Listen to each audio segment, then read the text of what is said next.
우리가 지금 이제 말씀에 의한 삶을 살펴보고 있는데, 그래서 신학을 위한 출처에는 네 가지가 있다라고, 그리고 신학을 위한 출처 올바른 순서에 사는 삶을 살아야 된다고 말씀드렸는데, 그 중에 그 신학을 위한 출처 네 가지 뭐 있었죠? 우리가 다 배웠는데 하나 안 배우고. 자, 첫 번째 성경, 두 번째 전통. 그렇죠. 세 번째가 뭐 배웠죠?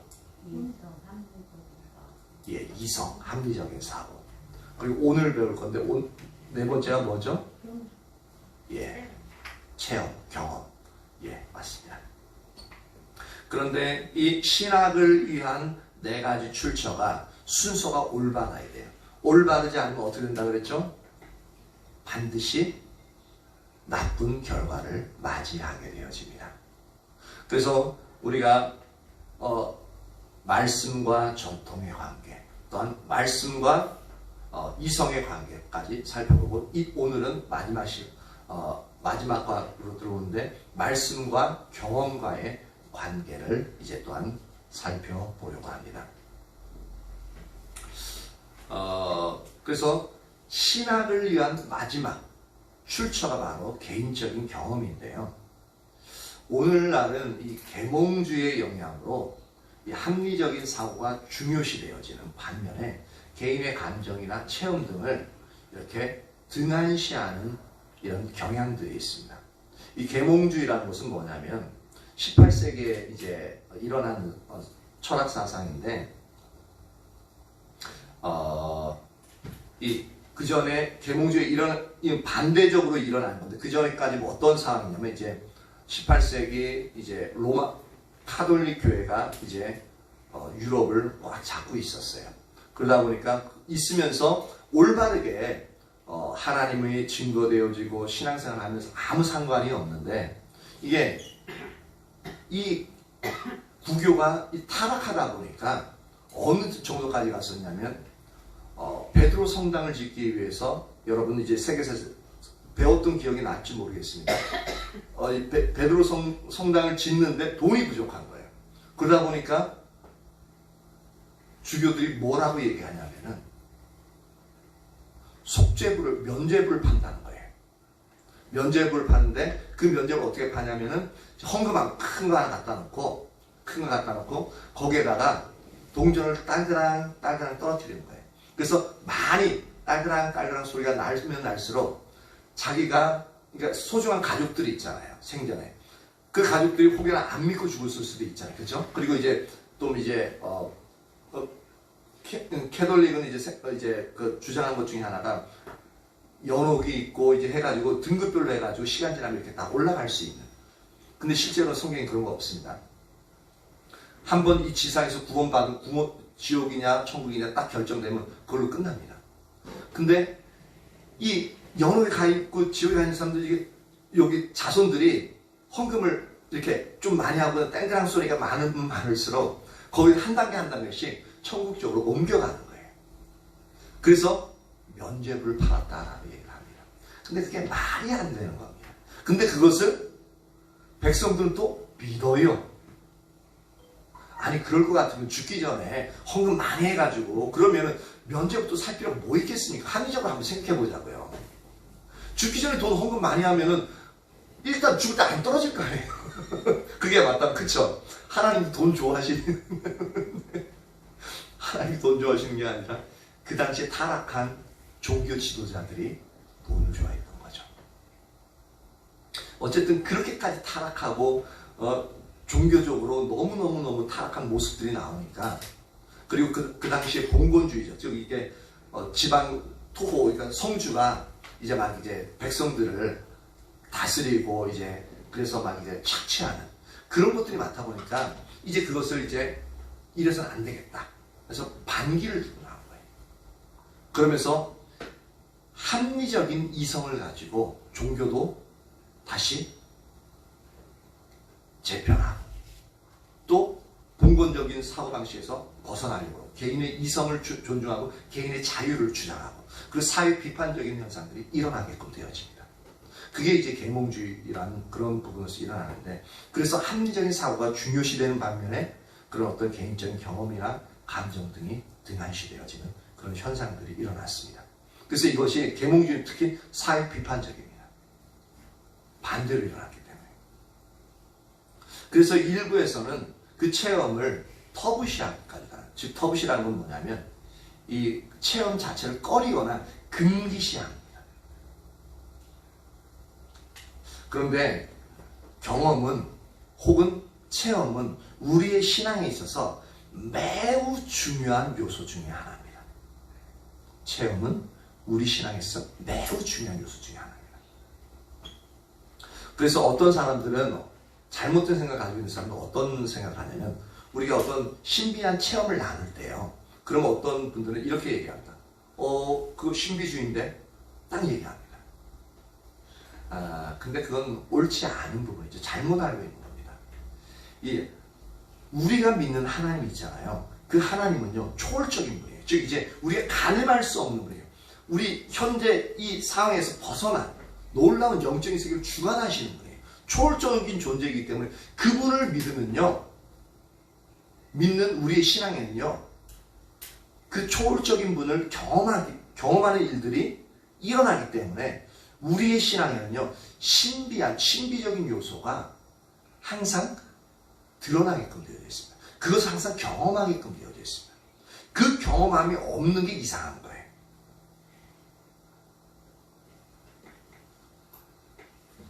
만약에 에스겔 선지자나 그리고 사도 베드로, 사도 요한이 체험했던 동일한 경험을 오늘날의 성도들에게 그렇게 계속적으로 나누었다면 오늘날 많은 사람들이 어떻게 반응했을까를 한번 생각해 보시기 바랍니다. 이제 에스겔은 그 중에 어떤 부분을 얘기할까?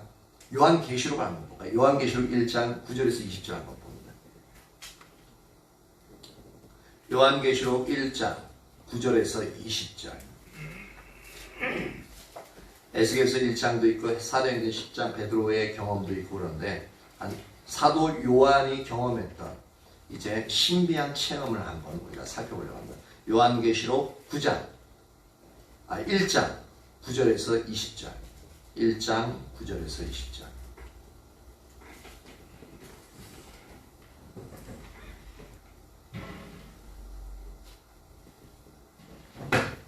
(1장 9절에서 20절) 다 찾으셨죠?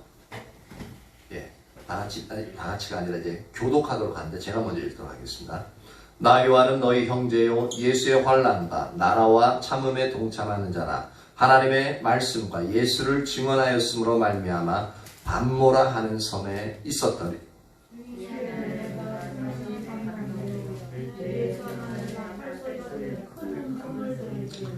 이르되 내가 보는 것을 두루마리에 써서 에베소, 서머나, 보가모, 두아디라, 사데, 빌라델비아, 라우디게아 등 7교회에 보내라 하시기로.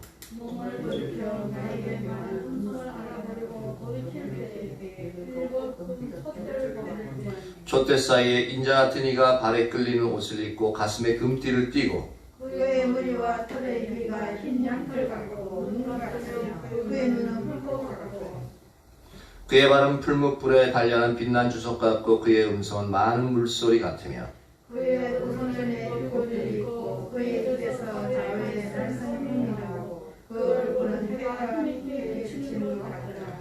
내가 볼 때 그의 발 앞에 엎드러져서 죽은 자같이 되매 그가 오른손을 내게 얹고 이르시되 두려워하지 말라. 나는 처음이요 마지막이니 곧 살아있는 자라. 내가 전에 죽은 자가 볼지어다 이제 세세토록 살아있어 사망과 음부의 열쇠를 가졌노니 그러므로 내가 본 것과 지금 있는 일과 장차 될 일을 기록하라. 내가 본 것은 내 오른손에 7개의 이름과 또 7분 촛대로 7별은 7교회의 사자요 7촛대는 7교회이라. 아멘. 계시록은 이렇지만 에스겔서 1장에 보면은 1장 전체에 보면은 그 신비한 경험이 더욱더 말로 표현할 수 없는 부분들이 참 많이 있습니다. 근데 이 요한계시록 사도 요한이 경험한 예수님의 모양에 봐서도 상당히 신기해요. 이게 그림으로 만화로 이렇게 그려도 희한한 머리가 하얗고 빛이 나면서 입에서 칼이 양쪽에서 날성검이 나오고 목소리는 많은 물소리 해갖고 이게 어디 그냥 상상으로는 할 수 있다고 그러지만 이것을 보고 들은 것을 이야기하는 이 부분이 다른 사람들은 전혀 그런 경험을 못 하는데, 그리고 그러니까 우리가 그러니까 상상을 뛰어넘는 그런 부분들이잖아요. 그러니까 이런 것을 얘기하면은 신기하네라고 할 수도 있지만 다른 사람은 이렇게 돌릴 수도 있거든요. 그죠? 그러니까 이 신비한 경험들 자체, 이것에 반응하는 것이 오늘날 이렇게 이제 나는 보았다 들었다 하나님이 말씀하셨다라고 하면 벌써 실눈 딱 뜹니다. 특히 저 같은 목회자는 더 그래요. 실눈 딱 뜨고 저 좀 이상한데? 저 이단 아니야?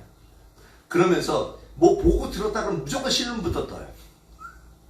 무조건 의심하기부터 시작합니다. 일단 들어보고 그것이 성경적인가 아닌가 그것을 보는 게 아니라 일단 신랑부터 딱 봐요. 일단 경계부터 하는 겁니다. 그러면서 조금 이제 자기 생각과 자기 교리에 안 맞는 거 있으면 딱 이단 같은데? 라고 먼저 생각을 해버립니다. 그러면서 이제 몰아세워버리죠. 그러면서 이제 그걸 한 번에 얘기 끝나면 모르는데 계속 그런 얘기 할 버리면 저 사람은 가까이 하지 마. 그렇게 이제 얘기가 되어져요. 그런데 경험 그 자체는요, 신비주의가 아닙니다. 이 신비한 경험 자체가 성경보다 위로 갈 때, 그게 바로 신비주의인 거예요. 그러니까 우리에게 신비한 경험은 계속적으로 있어야 됩니다. 이게 지금 잔잔하게 아까 이제 박성성님 기도할 때 그 마음 주셨던 그 부분도 신기한 경험이 하는 은혜 주시는 경험이에요. 그리고 우리 김명성 선생님이 나눴을 때 그것도 사람의 마음을 바꾼다는 거예요. 그냥 안 됩니다.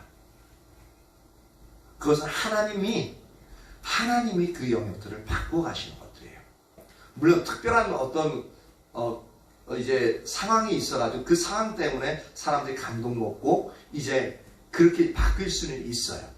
근데 근본적으로 제가 경험해 본 바 하나님이 사람의 마음을 바꾸시는 그런 영역이기 때문에 이런 영역도 상당히 신비한 체험들입니다.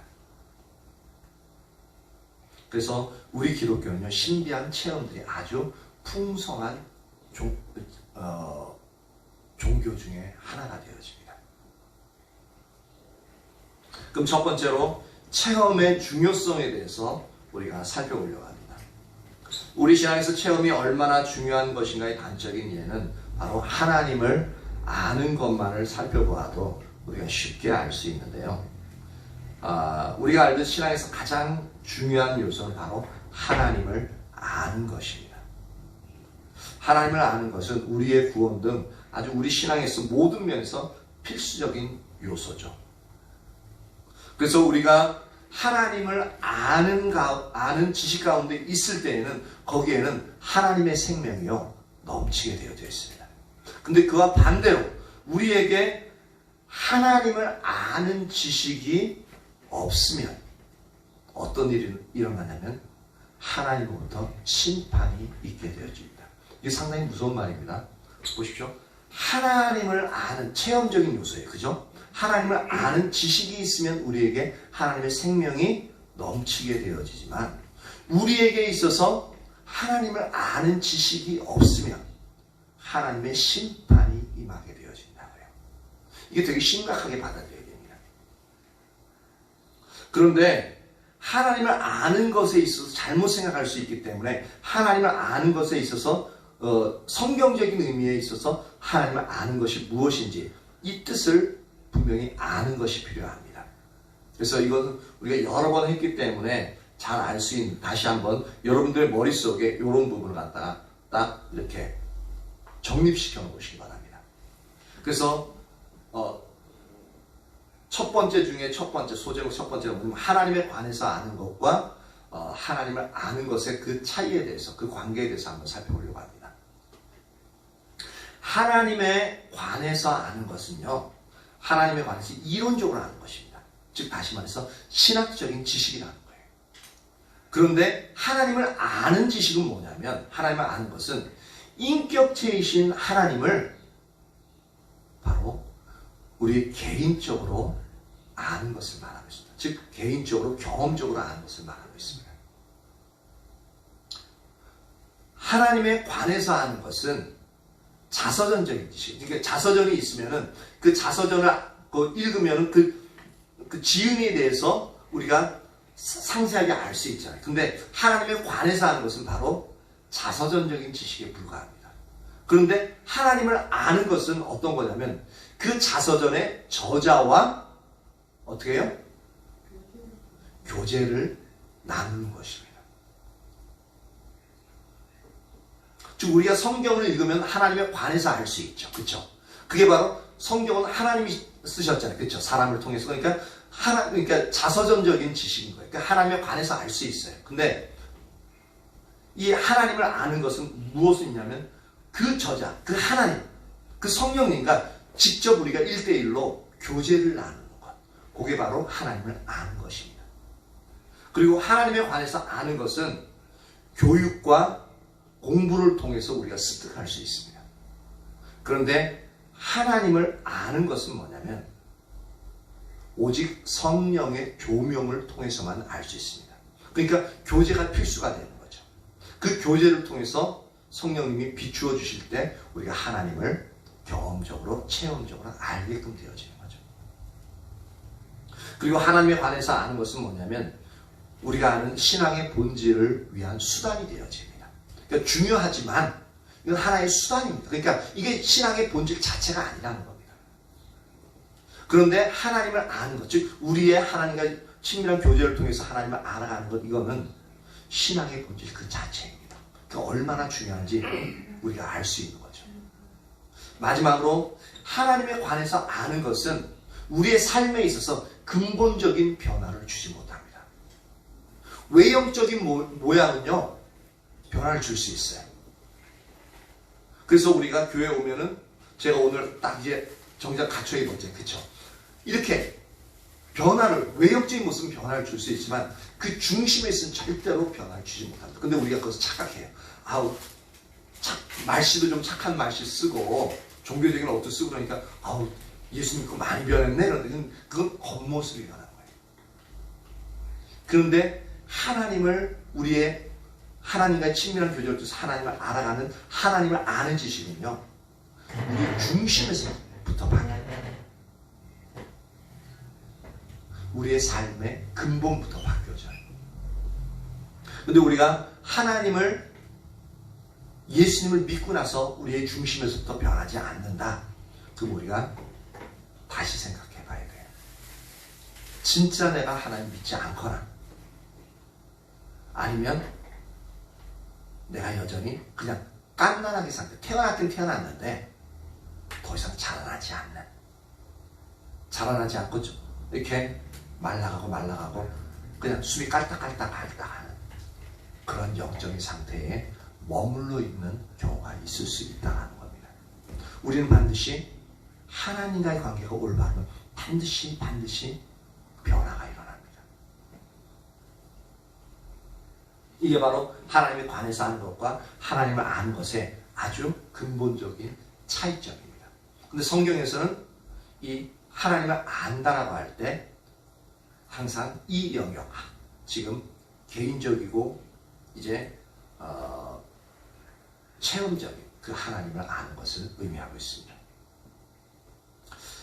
그러면 이제 하나님을 아는 것에 포함되는 요소들이 세 가지가 있습니다. 하나님을 아는 것에 포함되는 요소 세 가지인데, 이거는 요한복음 5장 37절부터 42절까지 있는 말씀인데, 아니 37, 38절에 있는 말씀인데, 이 부분을 갖다 세 가지가 뭐냐면, 첫 번째는 하나님의 음성을 듣는 것을 포함합니다. 두 번째는 하나님의 형용을 보는 것을 포함합니다. 그리고 마지막으로 하나님을 아는 것에 포함되는 요소가 뭐냐면 하나님의 말씀이 우리 속에 거하는 것. 이 세 가지 요소가 다 포함되어집니다.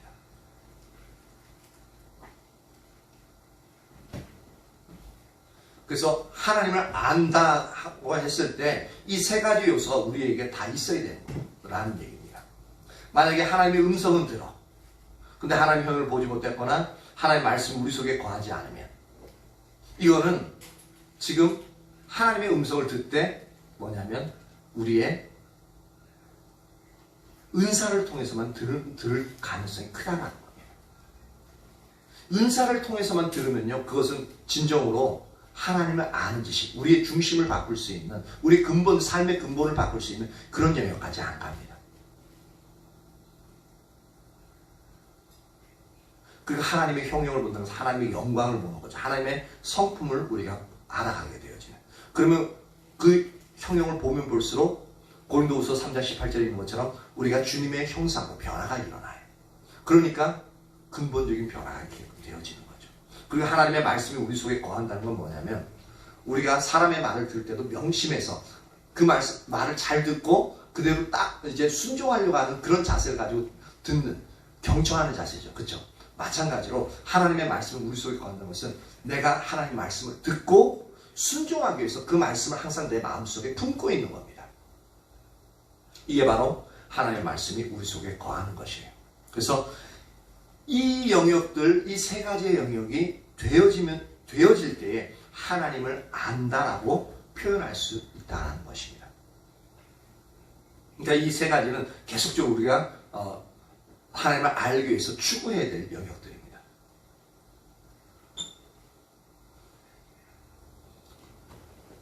그래서 우리가 하나님을 알기 위해서는 체험이 얼마나 필수적인 요소인지 우리가 잘 알 수 있죠. 이렇게 우리가 우리의 신앙을 올바로 이해할 때 우리는 체험이 우리 신앙에서 얼마나 중요한 요소인지 분명히 알 수 있게끔 되어지는 겁니다. 그리고 첫 번째, 두 번째, 우리의 신앙은 실제라는 것을 우리가 살펴보려고 합니다. 우리의 신앙을 올바로 이해하기 위해서 가져야 될 또한 중요한 개념 중에 하나가 뭐냐면 바로 우리의 신앙은 실제라는 것입니다.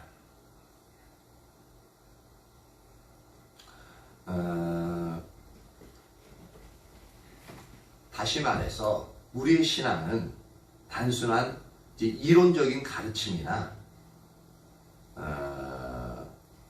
이론적인 가르침이 아닙니다. 즉 우리 신앙은 살아계신 하나님과 실제적으로 동행하는 삶을 살아가는 실제입니다. 그럼 십자가 복음에서 가장 기본이요 가장 핵심인 신앙의 본질을 가지고 우리의 신앙은 실제라는 측면을 그렇게 한번 살펴보려고 합니다. 신앙의 본질 우리가 많이 듣고 많이 배웠죠. 그럼 신앙의 본질은 두 가지가 있습니다. 첫 번째가 뭐죠? 하나님과의 친밀함. 예, 하나님과의 친밀한 교제. 그럼 두 번째 요소는 뭡니까? 하나님의 임하심을. 이건 다 같이. 자, 하나님과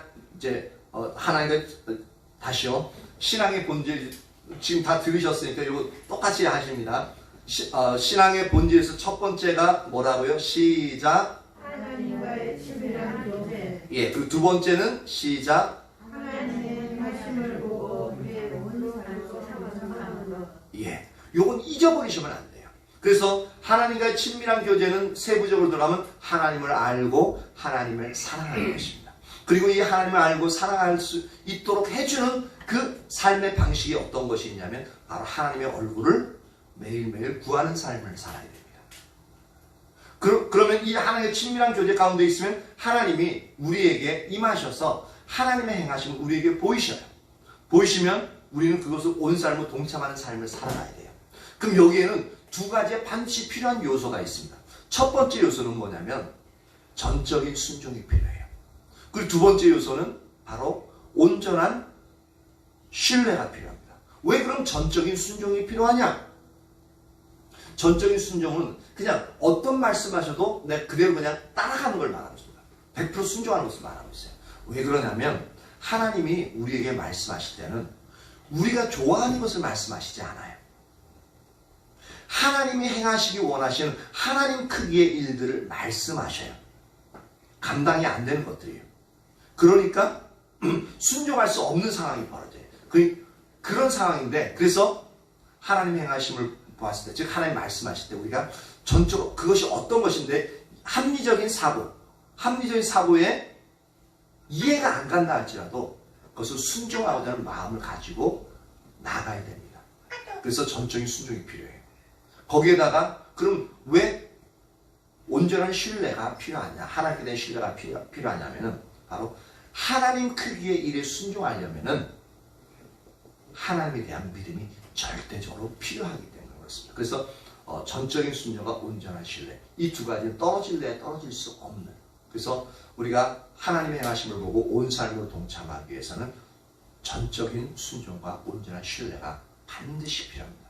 그러면 이것을 이렇게 살아갈 수 있기 위해서 그럼 어떻게 우리가 평상시에 추구를 해야 되냐, 어떤 삶의 방식을 가지고 있어야 되냐, 그것은 우리가 배웠듯이 PLO의 삶을 살아가야 됩니다. 즉 뭐냐면 pray, P는 pray로서 기도하면서 하나님을 찾고, L은 그 가운데서 하나님이 우리에게 음성을 들려주시면 listen이라는 거예요. 주의 깊게 듣고 경청하는 거죠.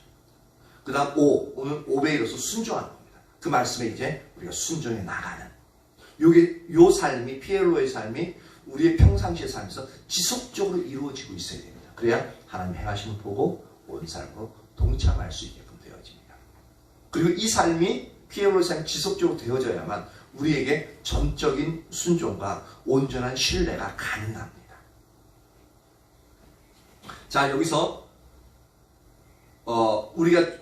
제가 얘기했던 것 중에 있어서 우리의 신앙은 실제입니다. 이것이 중요하다고 얘기했죠.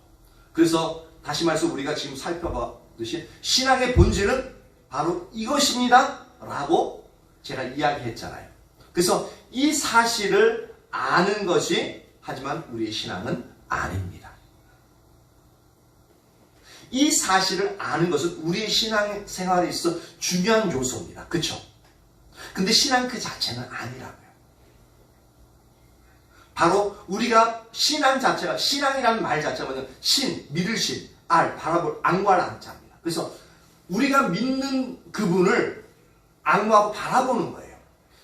그 신앙을, 그래서 신앙생활이라는 것은 우리가 믿고 사모하는 그분을 말씀하신 그대로 따라하는 것이 신앙생활이거든요.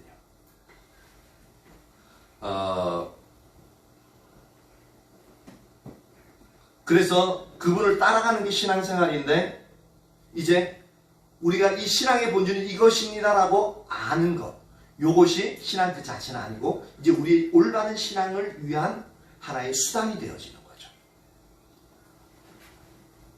그래서 우리가 아무리 이 사실을 아무리 잘 알고 아무리 제가 잘 가르친다 할지라도 실제로 우리가 그렇게 살지 않으면 이 지식은 우리에게 아무런 소용이 없다라는 겁니다.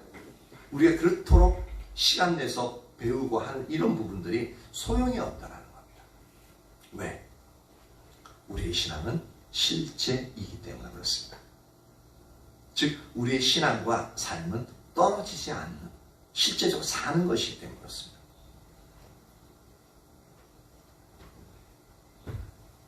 그래서 어제 제가 이제 저희 큰 고모가 이제 소천하셨다고 했잖아요. 그래서 금요일날 저녁에 아버지한테 연락이 오고 제가 들었어요. 근데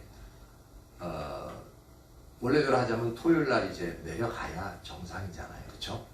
부모님이 소천하셨으니까. 근데 아버지는 또 몸이 불편하시니까 내려가시고 싶어도 제가 안 움직이면 못 가시는 거예요. 그래서 들었는데 몸도 막 피곤하고 또 주일날도 있고 또 설교도 더 이제 마무리 해야 되는데, 그러니까 평상시에 준비하긴 하는데 지금 약간 이제 버벅거린 게 있는데 어제 온지 준비를 못해서 그래요. 근데 그래서 어떻게 하나 마음속에는 있었어요. 근데 제 마음은 안 갔으면 좋겠다는 마음이 더 이렇게 강하게 가는 거죠. 근데 윤리적으로도 이제 가야 되는 부분이 옳고, 근데 또 제 마음속에는 이제 일단 제 자신 이제 그런 부분이 있고, 또 주일날 그런 부분이 있고, 그러니까 생각이 딱 나누어져 있는 거예요. 그래서 계속 기도하는 거죠, 마음속에. 기도하는데 어떤 마음도 안 주시는 거예요. 안 주시고 잤죠. 이제 금요일날 자고 토요일날 아침이 됐는데도 쥐야 하고 잤는데도 어떤 마음도 안 주셔. 그래서 그냥 일상적으로 생활했죠. 생활하고 이제 와가지고 다윗장막에 와서 아주 열심히 주님을 찾았어요. 그날 또 이제 김명성도 모셔서 같이 이렇게 다윗장막하고 아주 좋게 잘 끝났어요. 근데 그 중에 예배드린 중에 하나님이 내려가길 원하시더라고요. 근데 하나님 그러면은 아니 좀 더 일찍 말씀하시지. 그러면 아침 일찍 갔던 그나마 시간이 있어가 좀 준비할 시간도 있고 덜 피곤하잖아요.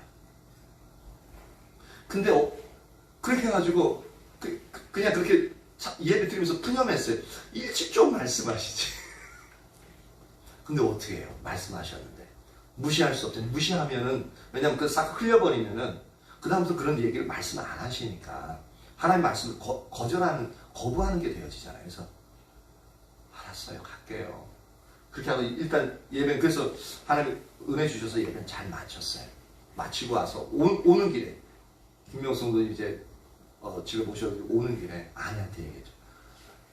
수리씨, 우리 아무래도 부산 내려가야 될 것 같으니까 내일 주일인데 그래도 가야 돼. 하나님 그렇게 이제 그 마음을 주셔. 그래서 아버지가 지금 연세도 있으시고 몸도 안 좋으신데 언제 또 그렇게 이제 장거리를 갔다 올 수 있을지 몰라요. 아마도 이번이 이제 그런 순서에 있어서 마지막이 되지 않을까 싶어라고 이제 그런 부분도 이제 얘기 나누고, 그러니까 본인도 이제 그런 게 마음이 들었다고. 그래서 저 혼자 갔다 오라는 거예요. 그래서 왜냐면 아내가 여기 남아서 이제 해야 될 일들이 있으니까. 그래서 쟤는 약간 삐졌어요. 같이 가기를 원했는데. 그래서 나 가다가 졸면 어떡해. 그러니까 아내가 갑자기 막 갈등하기 시작하는 거예요. 그래서 그럼 알아서 하세요. 그랬더니 이제 하나님 이제 또 마음을 이제 바꾸셔가지고 이제 같이 가기로 되어졌는데, 근데 제가 이 얘기를 꺼내는 게 뭐냐면 하나님이 일단 말씀하셨잖아요. 근데 제가 상당히 피곤하고 그렇기 때문에 갔다 오면은 오늘 진짜 염려되었어요. 근데 저 지금 되게 쌩쌩하죠. 근데 뭐냐면은 하나님이 말씀하신, 일단 말씀하신 걸 듣고 순종해서 나가는데, 물론 아버지도 되게 이제 생각지 않은 부분들 갖다 하시니까 너무 가시는 게 좋아하시고 잘 갔다 오셨어요. 갔다 오시고 그 가운데서 부산까지 갔는데 한 번도 안 쉬고 내려갔어요. 근데 그 거리가 꽤 있잖아요. 근데 감사하게 토요일인데도 불구하고 막히지 않았어요. 그 시간대가 또 안 막히는 시간대예요. 희한하게. 평상시 같으면 막힐 수 있는 그런 시간대인데 안 막히더라고요. 그래서 부산 다 가가지고 거기서 잠깐 이제 한 30분 이상 지체되었었는데 근데 안 피곤한 거예요. 희한하게.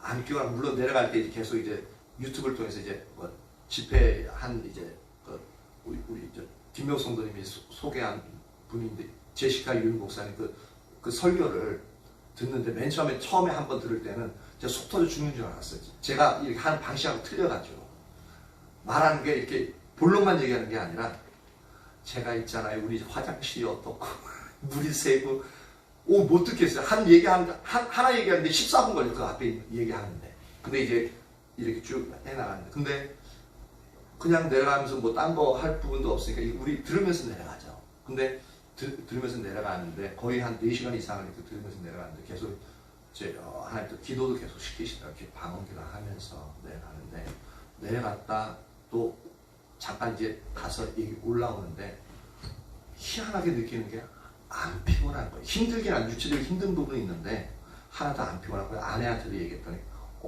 자기도 그렇게 많이 힘들지 않다고. 그래서 오늘 아침 자고 일어났는데 더 쌩쌩한 거예요. 그러니까 우리의 신앙은 신비한 체험이고 신비한 경험인데 이런 영역들이 실제예요. 그래서 이렇게 하나님이 말씀하시고 순종하시고 순종할 때 하나님이 뒷받침하셔서 힘들고 그런 영역에서 이제 더 안 좋은 상황이 가야 정상인데 그렇게 아니라 정반대로 가는 이런 영역들이 우리의 신앙에서는 실제라는 거죠. 게다가 오늘 아침에 또 마음을 주셔가지고 금식까지 하고 왔어요. 제가 금식 잘 못한다고 그랬잖아요. 저번에도 금식하다가 한번 안 먹고 나와가지고 주일날 힘없어. 그 다음부터 계속 먹었다고 그랬잖아요. 근데 이런 영역들이 이제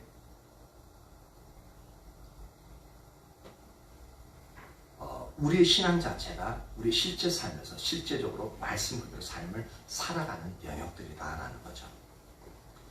그래서 우리가 실제로 이 삶을 살아갈 때 하나님은 하나님의 놀라운 은혜와 생명을 우리 가운데 풍성히 부어주십니다. 그리고 하나님의 놀라운 승리가 우리의 삶 속에 넘치게 하셔요. 그리고 또한 하나님의 뜻이 우리의 삶 속에서 그리고 우리의 삶을 통해서 놀랍게 성취되어질 것입니다. 이것은 우리의 신앙의 모든 면에서 다 동일합니다. 그래서 우리의 신앙은 실제이기 때문에 체험은 우리의 신앙에 있어서 아주 필수적인 요소가 되어집니다. 그리고 우리의 신앙을 점검할 때도 우리의 신앙은 실제라는 그런 측면에서 우리의 신앙을 점검해 봐야 돼요. 그래서 잘 생각해 보십시오. 우리의 신앙은 실제입니다. 그러니까 말씀을 듣고 그들이 순종해서 따라나가는 그 삶이 곧 우리의 신앙인데 이 측면에서 이제 4가지 질문을 드릴게요. 첫 번째, 나는 신앙생활을 잘 하고 있다. 한 분. 다른 분은 눈웃음만 치네. 그리고 저랑 눈 마주칠까봐 머리 숙이신 분들도 있고. 그럼 두 번째, 나는 전혀 올바른 신앙생활을 하고 있지 않다. 정반대죠. 또 한 분 용감하게 손을 들었어요. 내가 사랑하는 아들이. 미안. 세 번째, 그러면 세 번째. 근데 자기 자신을 아는 것 너무 중요합니다. 축복합니다. 이거네. 꼭 올바른 이제 나는 신앙생활 잘하고 있다. 이제 그 영역으로 이제 자라나길 예수님 축복합니다. 우리 아들. 세 번째 뭐냐면 나는 중간이다.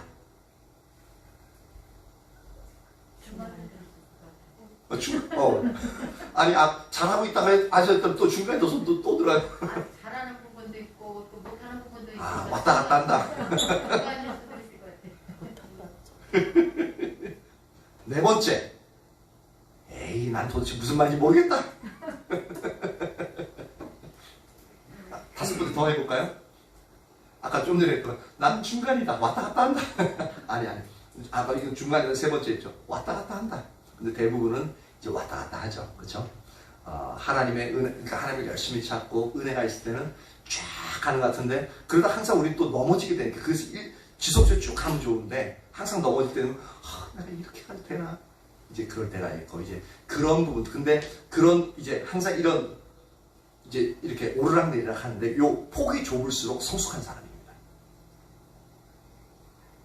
올라갔다가 떨어졌다가 가서 떨어졌다가 한 몇 달 있다가 다시 좀 올라가다가 와 하늘 안 가서 또 쭉 떨어지고 그것만큼 천국과 지옥을 왔다 갔다 할 때가 없죠. 그렇죠? 근데 성숙한 사람일수록 요 폭이 점점 좀 좁아집니다. 저 오늘 무척 왔다 갔다 했어요. 그러셨어요? 짧은 시간인데도 우리 언니가 오늘 꼭 내가 도와줘야 할 일이 있다고 미리미리 얘기를 했는데 또 수요일날 애들이 오후에 온다고 그러는데 제가 오늘 사모님이 기도를 하라고 하셨잖아요. 예. 그 기도 때문에 숙제거리여서 마음이 좀 그런데 또 아침 먹고 나니까 그 기도문이 이거 왔어요. 카톡으로. 좋아서 내가 오늘 언니한테 전화를 해서 오후에 가면 안 될까? 그러니까 마음대로 해. 나 오늘 이 기도문을 가서 꼭 전달을 해야 돼. 그 마음이 들어가더라고요. 언니 상황에. 그래서 그 언니한테 좀 미안했지만 그게 하나님 주신 마음이네. 잘 나한테 그렇게 부탁을 일요일 날 안 하는데 오후에 가면 안 될까? 마음대로 해. 그리고 왔다 갔다 했어요. 근데 승리하셨네요. 그리고 너무 좋았어요. 그게 하나님 주신 마음이에요. 예. 이처럼 우리가 오늘은 여기까지 이제 살펴보는데, 이제 살펴본 내용이 뭐냐면 우리에게서 체험이 얼마나 중요한지, 체험의 중요성에 대해서 우리가 살펴봤죠. 그 체험의 중요성에 있어서도 이제 그 체험에서 하나님을 아는 것과 하나님 관해서 아는 것, 요 두 가지 비교를 살펴보았고요. 그리고 두 번째로 살펴봤던 것은 우리의 이제 신앙은 실제입니다. 여기서 신앙의 실제적인 측면에서 우리가 살펴봤죠.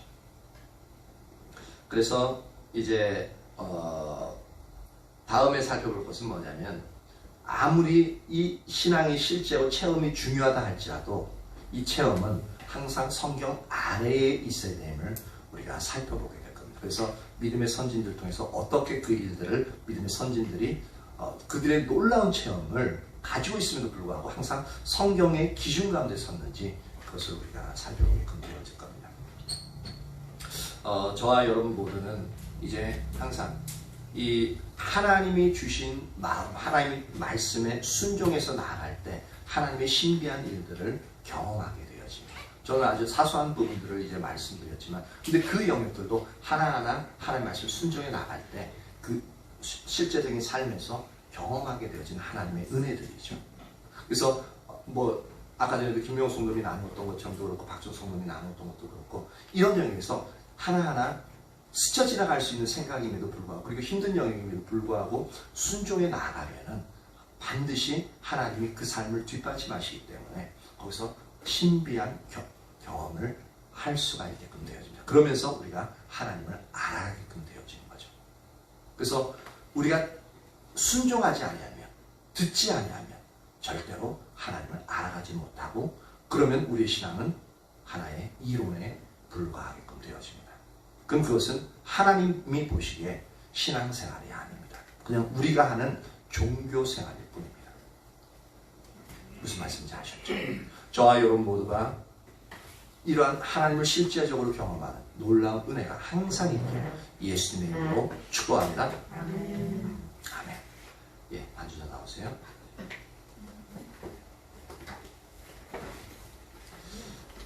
큰 길을 만드시는 주 이 찬양을 합니다.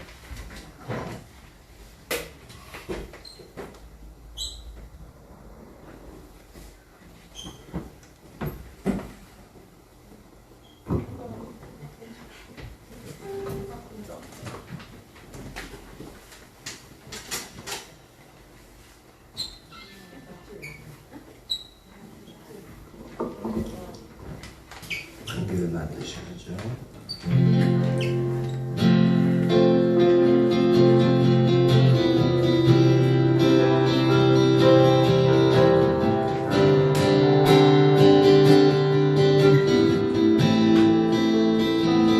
주여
지키시는 주 어둠 속에 빛이 되시는 그는 나의 하나님 우리만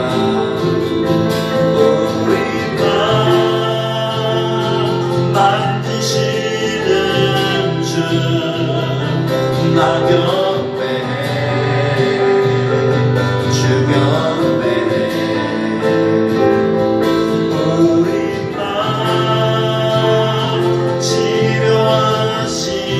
치료하시네 나 곁에 주 곁에 우리 맘 만지시는 주 나 곁에 주 곁에 우리 맘 치료하시네 나 곁에 주 곁에 큰 일을 만드시는 주 큰 이적을 행하시는 주 그는 나의 하나님 약속을 지키시는 주 어둠 속에 빛이 되시는 그는 나의 하나님 우리 삶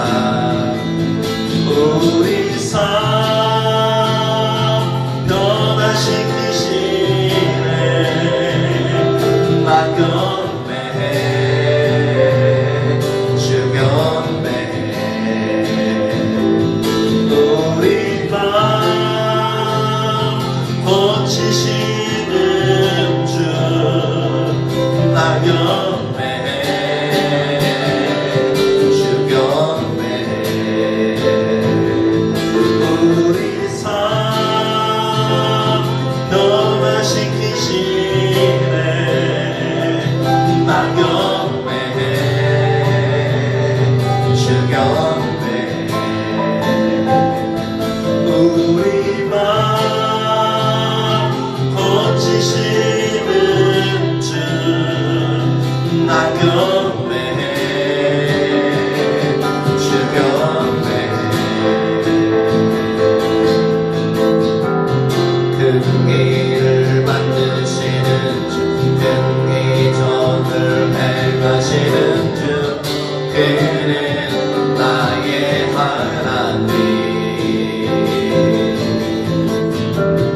약속을 지키시는 주 어둠 속에 빛이 되시는 그는 나의 하나님 나의 하나님 나의 하나님 나의 하나님 나의 하나님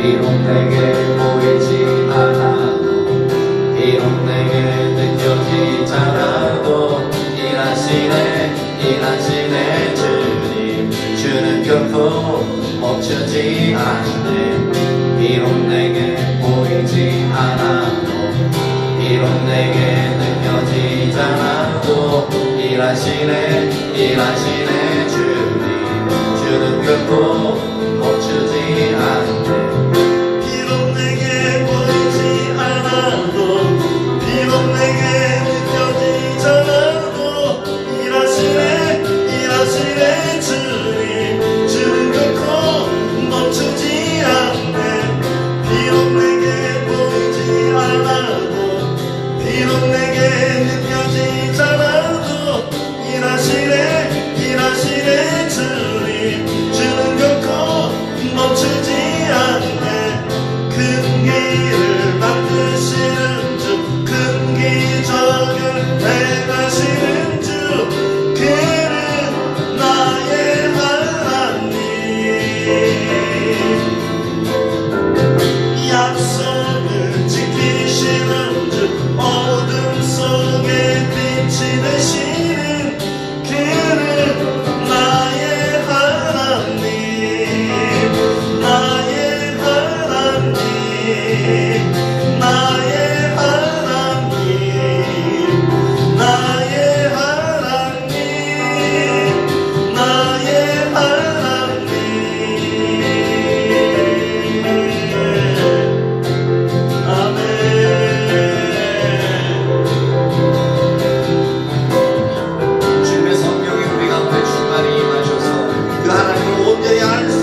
우리의 신앙이 이론이 아니라 실제적으로 우리의 삶 가운데서 온전히 주님을 따르는 삶이 될 수 있도록 그렇게 기도합니다. 아멘, 아멘, 아멘, 아멘, 아멘. 주님 임하세요, 임하세요. 주님의 성령을 우리 가운데 더 부어주세요. 부으사 주의 영광을 우리로 보게 하시고 주님의 강력한 임재 가운데서 온전히 주님을 더 알게 하여 주시옵소서.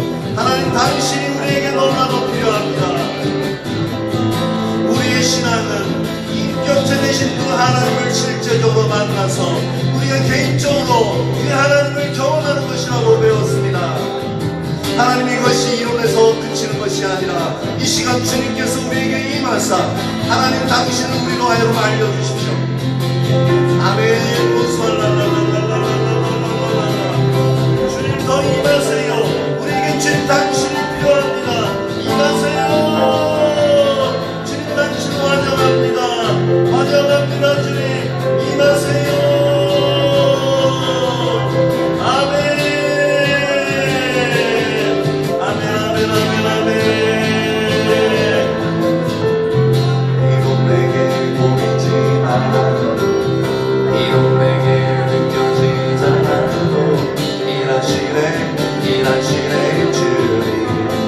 결코 멈추지 않네.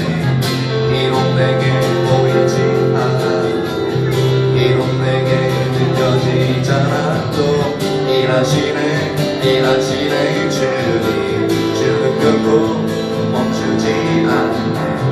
비록 내게 보이지 않아도 비록 내게 느껴지지 않아도 일하시네 일하시네 주님 멈추지 않네. 비록 내게 보이지 않아도 비록 내게 느껴지지 않아도 일하시네 일하시네 주님 결코 멈추지 않네.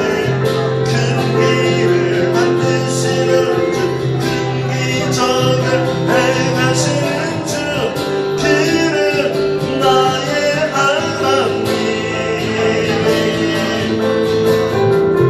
약속을 지키시는 주 어둠 속에 빛이 되시는 그는 나의 하나님.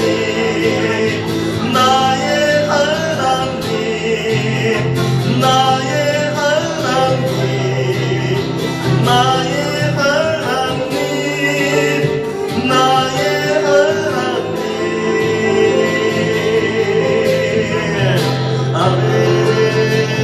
아멘. 성령님 더 임하세요.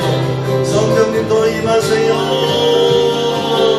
우리에게 임하세요. 주님 당신을 실제적으로 우리가 경험하며 주님의 영광을 보며 주님 경제 더 나아가길 원합니다. 우리에게 은혜를 부으소서. 아멘. 주님의 열망과 열정을 우리에게 부어주세요. 주님의 찬란한 영광을 우리에게 비추어주세요. 우리가 하나님을 더 알길 원합니다. 우리 속에 하나님의 생명이 온전히 충만케 하시옵소서. 주님의 영광의 빛이 우리에게 먼저 보여지게 하시옵소서. 알게 하소서. 주님을 더욱더 알게 하시옵소서. 주님 당신을 더 원합니다.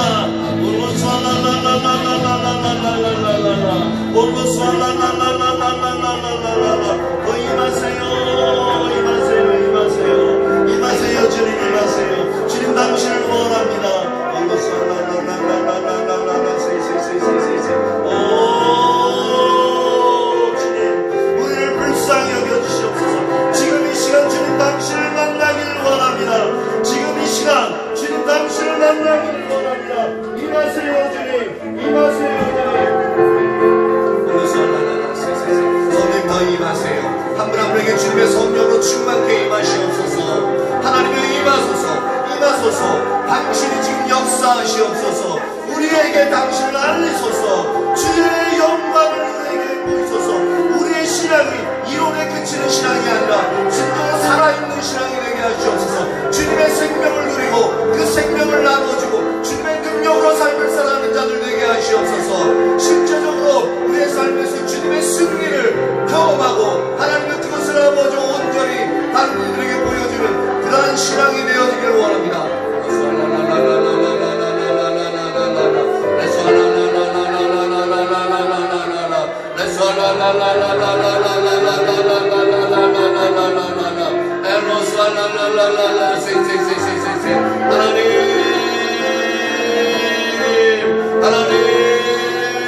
교회의 비전이 주님의 은혜로 말미암아 성취되어지는 교회가 될 수 있도록 기도합니다.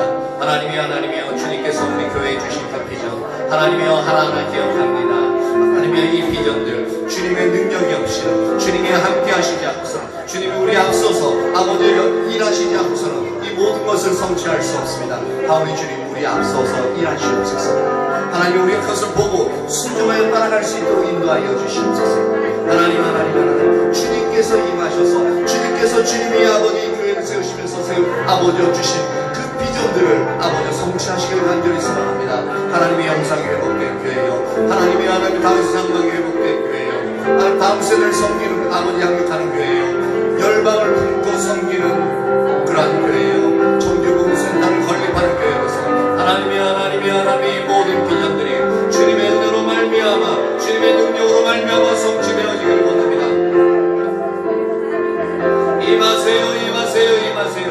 이 비전들을 성취할 하나님의 자녀들을 더욱더 일으켜 세워주세요. 주님의 자녀들을 일으켜 세워주세요. 주님의 자녀들로 하여금 이 비전을 아버지 보고 그 가슴에 뜨겁게 하시고 아버지 그 비전이 이루어지도록 아버지 기도하게 하시고 하나님께서 보이시는 영역을 실제적으로 동참하여 나아가는 그러한 은혜가 임하게 하시옵소서.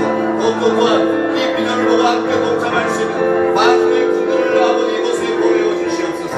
그래야 함께 주님의 영광을 위하여 주님의 일들을 위하여 달려나갈 수 있는 아버지 은혜를 허락하여 주시기를 소망합니다. 오 주님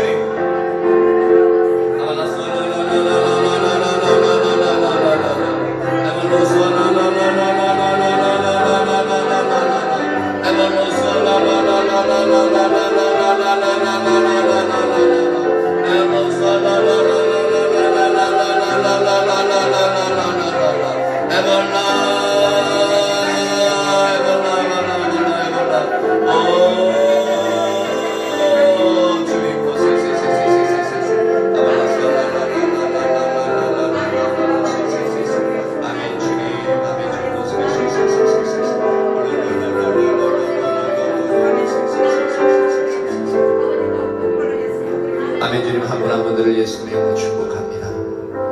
주님의 은혜가 한 분 한 분 가운데 더욱더 충만히 임하시옵소서. 하나님의 그 은혜가 이 한 분 한 분에게 비켜나가지 않게 하시고 그들의 삶에 있어서 항상 부어지게 하시옵소서. 그래야 주님의 능력으로 승리하는 삶을 살아갈 수 있게 하여 주시옵소서. 아멘. 주님 일주일의 첫 시작을 주님께서 명령하셔 그렇게 주님을 찾는 시간을 가졌습니다. 하오니 주님 우리로 하여금 주님으로 인하여 승리하는 일주일을 또한 보내게 하여 주옵소서. 한 분 한 분들 예수님으로 축복합니다. 지금은 우리 구주 예수 그리스도의 은혜와 하나님 아버지의 말로